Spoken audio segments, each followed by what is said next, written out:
जैसा मोहन ने बताया था वहाँ उसे एक कुटिया दिखाई देती है। कुटिया से धुएं का गुबार उठ रहा था और अंदर से मंत्रोच्चार की आवाजें आ रही थीं। पिताजी ने शायद यहीं आने को कहा था। वो बूढ़ी साध्वी यहीं होनी चाहिए।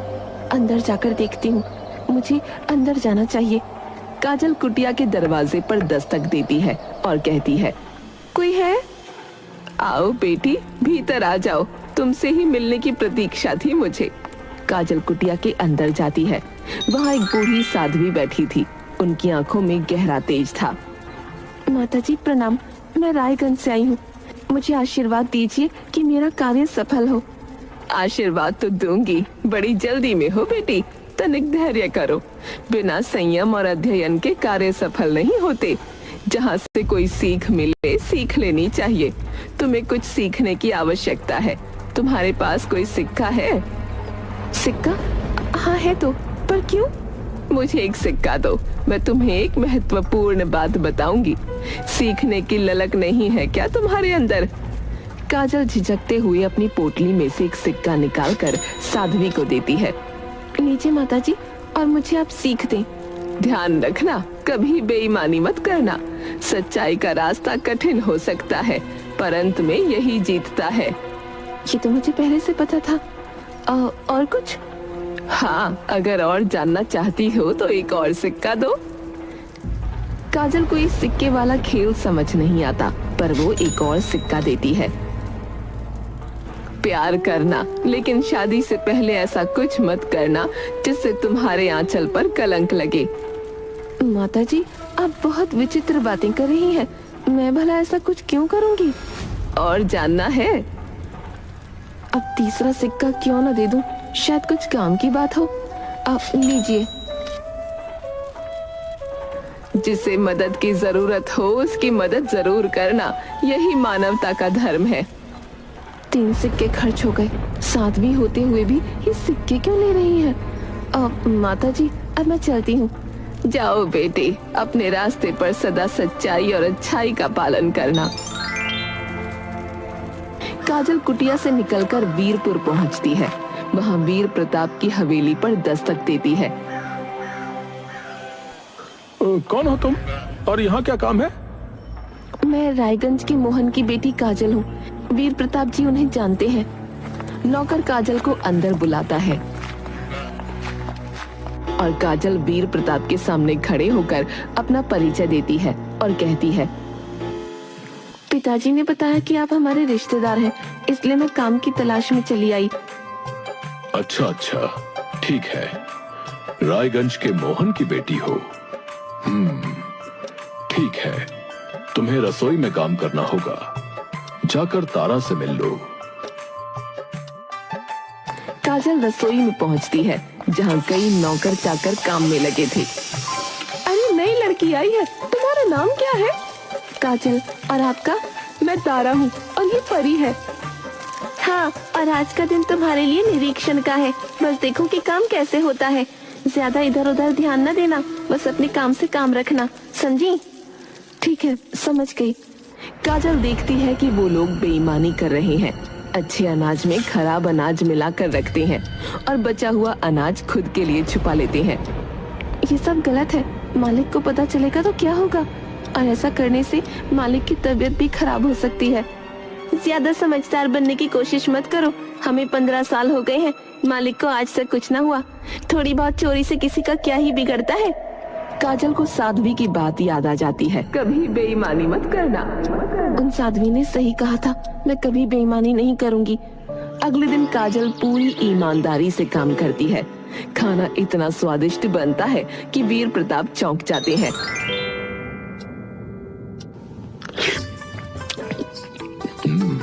अरे वाह, आज तो खाना बहुत स्वादिष्ट था भाई।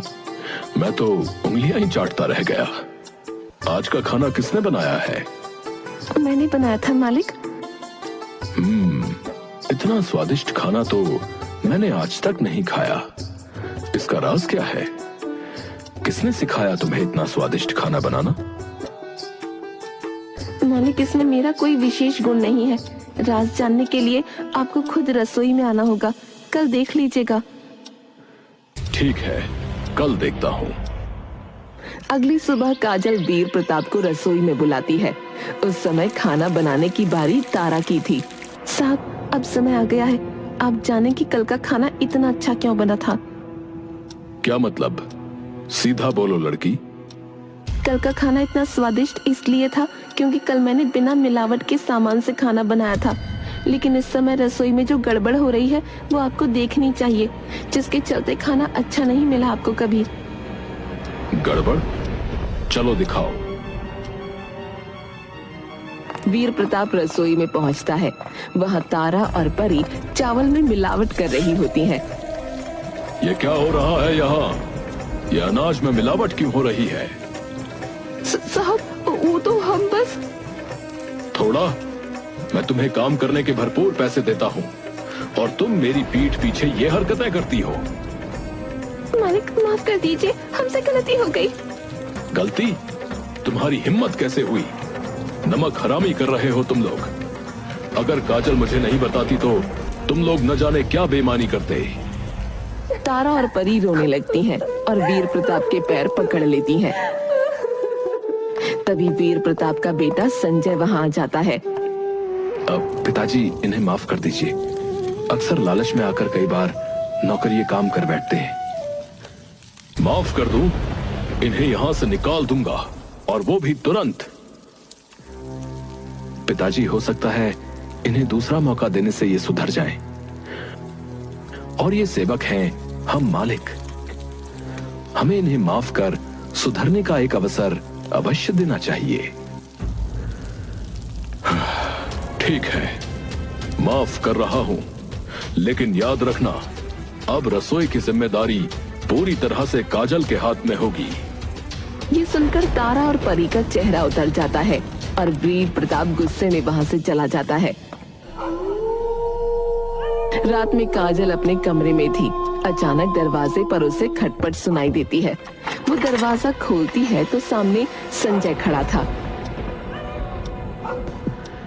बुरा मत मानना, पर मैं तुमसे पहली नजर में ही प्यार करने लगा हूँ। क्या मैं अंदर आ सकता हूँ? क्या छोटे मालिक, आप? लेकिन संजय एक बहुत ही खूबसूरत लड़का था। उसके मुंह से ये सुनकर काजल चौंक गई। उसका मन हुआ कि वो संजय को अंदर बुला ले, लेकिन उसे अचानक साध्वी की बात याद आ गई। नहीं छोटे मालिक, आप मेरे मालिक के बेटे हैं, मुझे माफ कर दीजिए। मैं मालिक के साथ विश्वासघात नहीं कर सकती। ये कहकर उसने दरवाजा बंद कर लिया। फिर वो सो गई, लेकिन जरा ही देर के बाद उसके खुसफुसाहट से आंख खुली। उसने अपनी खिड़की से झांका तो उसे तारा के कमरे से संजय की हल्की सी आवाज सुनाई दी। मैंने काजल को अपने प्यार के जाल में फंसाने की कोशिश की, लेकिन वो बहुत ईमानदार है। वो मेरे झांसे में नहीं आने वाली। तो अब क्या करेंगे? ऐसे तो हमारा काम नहीं चलने वाला। जो तुम्हें परेशान करेगा वो यहाँ नहीं रहेगा। तुम देखना, मैं उसे यहाँ से बाहर करवा दूंगा। हे भगवान, ये क्या? छोटे मालिक और तारा का प्रेम प्रसंग चल रहा है। अब मुझे बहुत सतर्क रहना होगा। ये बात साहब को बताऊं या नहीं? नहीं, बिना सबूत के कुछ कहना सही ना होगा। अगले दिन संजय अपने कमरे में अचानक चिल्लाने लगा। चोरी, चोरी हो गई, कोई आओ जल्दी। अब हवेली में यही होना बाकी था। मेरे कमरे से कीमती सामान गायब है।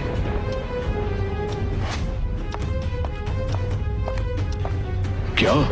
कैसे? चोरी? और वो भी हमारे यहाँ? असंभव। पिताजी, मुझे लगता है मुझे पता है कि चोर कौन है। क्या? चोर को तुम जानते हो क्या? कौन है?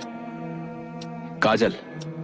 उसने ही आज मेरे कमरे की सफाई की थी, और जब वो निकली उसके हाथ में कचरे का बड़ा बोरा था। काजल? वो लड़की? इतना भरोसा किया मैंने उस पर, और उसने ऐसा किया। पिताजी, भरोसे का नाटक करना उसकी आदत है। वो बहुत चालाक है। उसे काम पर रखना ही हमारी सबसे बड़ी गलती थी। चालाक? वो तो इतनी भोली लगती थी। भोली? ये सब उसका चाल था। उसने आपका विश्वास सिर्फ इसलिए जीता ताकि ये सब कर सके। अब मैं क्या करूं? उससे सवाल करूं? सवाल? और वो झूठ बोलेगी। आप उसे सीधा सजा क्यों नहीं दे देते? पहले मैं उससे पूछूंगा कि उसने ऐसा क्यों किया। पिताजी, ऐसे लोग सवाल जवाब से नहीं डरते। पिताजी, ऐसे लोग सवाल जवाब से नहीं डरते। उसे खत्म करवा दीजिए। क्या? मार देना? ये तो बहुत बड़ा कदम होगा। अब मैंने आपको एक बात नहीं बताई। दरअसल उसने मुझे एक दिन धमकी भी दी थी कि वो मुझ पर जब चाहे दुष्कर्म का इल्जाम लगाकर ये हवेली हड़प सकती है। हे भगवान, ये लड़की। इसलिए कह रहा हूं कि आप उसे मरवा दीजिए। सीधे मत करिए, गुंडों से कहिए, पैसे दीजिए और काम हो जाएगा। ठीक है, लेकिन ये बात गुप्त रहनी चाहिए। वो लोग एक योजना बनाते हैं और फिर वीर प्रताप काजल को बुलाकर उससे कहता है, काजल, बाजार से कुछ सामान लेकर आओ। जी साहब, अभी लेकर आती हूँ। लेकिन सुनो, ये कैसे कपड़े पहने हुए हो? कुछ अच्छा पहन कर जाओ। अच्छा? लाल रंग के कपड़े पहन लो, वो तुम पर खूब फपते हैं। वीर प्रताप ने उससे लाल कपड़े इसलिए पहनवाए थे ताकि गुंडे उसे आसानी से पहचान लें। काजल लाल कपड़े पहनकर चली जाती है। इधर संजय तारा से मिलने जाता है। सब कुछ तैयार है। क्या किया है तुमने, बताओ ना। बस थोड़ा सा इंतजार और फिर देखना।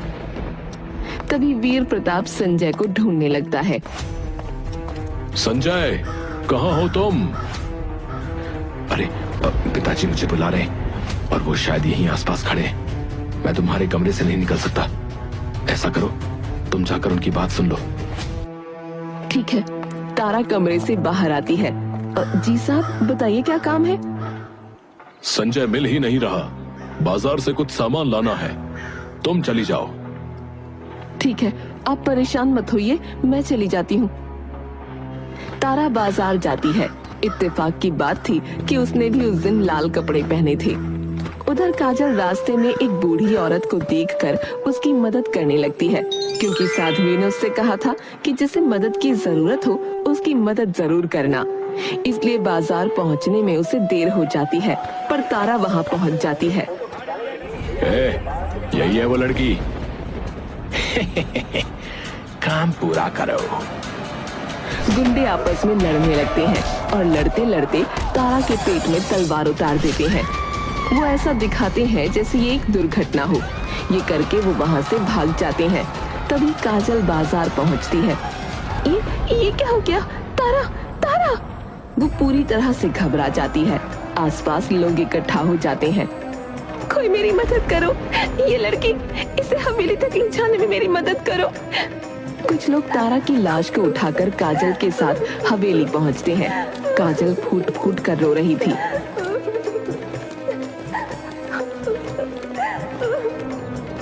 ये कौन रो रहा है? तारा है क्या?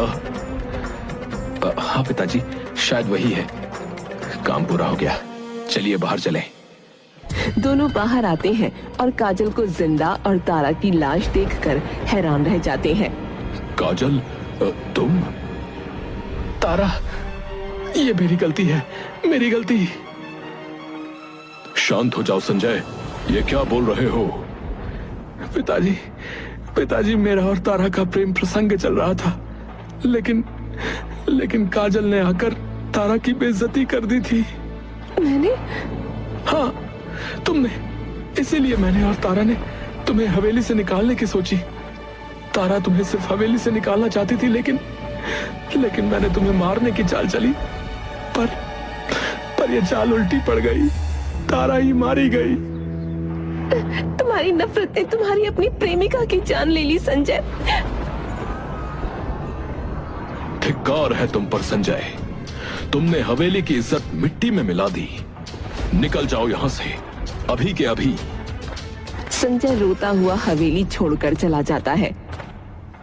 काजल, तुमने हमेशा अच्छा ही सोचा और किया। मुझे माफ कर दो, मैंने तुम्हें गलत समझा। अब तुम यहां से चली जाओ। तुम्हें मैं इतनी दौलत देता हूं कि तुम आराम से अपना जीवन जी सको। वीर प्रताप काजल को पैसे थमाता है। काजल पैसे लेकर चली जाती है। काजल चलते चलते साध्वी की कुटिया पर पहुंचती है।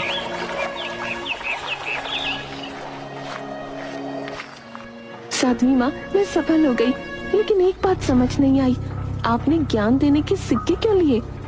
हर चीज की कदर होनी चाहिए बेटी, मुफ्त की चीज की कोई कदर नहीं करता, इसलिए मैंने सिक्के लिए थे।